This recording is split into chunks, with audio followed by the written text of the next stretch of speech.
वर्गाकार होगा।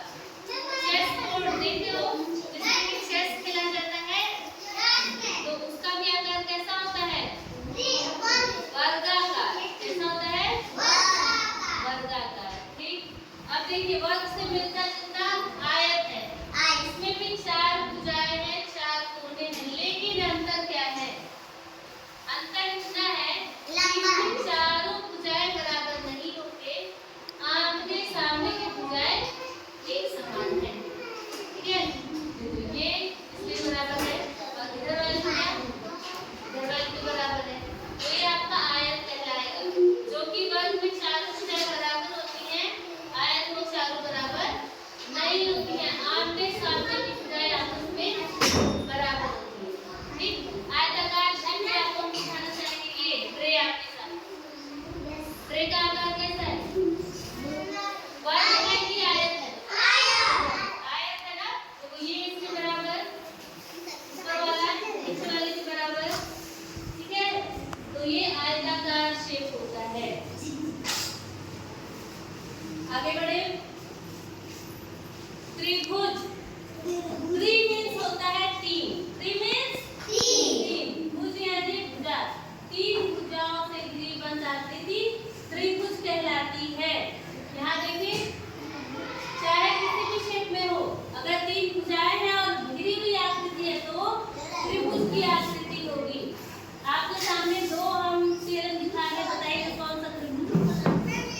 पिंक वाला या येलो वाला? पिंक वाला क्या है? त्रिभुज। अच्छा, येलो वाला क्या है? वर्ग है। समझ गए? अब देखिए, ये आता है अंडाकार शेप। कैसा शेप है? अंडाकार पूरा गोल नहीं होता है।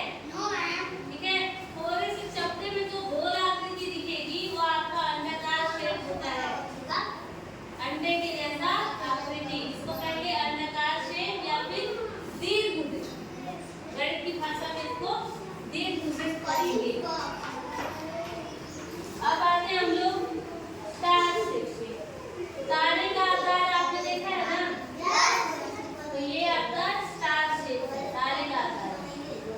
आगे आते हैं षटकोण में। षट मीन्स होता है छह, संस्कृत में षट मीन्स होता है छह, और छह भुजाओं से घिरी आकृति आपकी होगी षटकोण या षटभुज।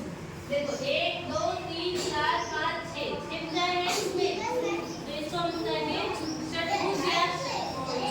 आपके सामने देखिए मैथ के था, ये इसमें कितनी भुजाएं दी गई? 1 2 3 4 5 6 छह भुजाएं हैं, तो ये आपका क्या होगा? क्या होगा? षटकोण होगा। ठीक है, मैथ्स पे आप देखिए कितना सारा चीजें सब ले रहे हो। ये बताओ, ये कौन सी आकृति है? ये वृत्त है।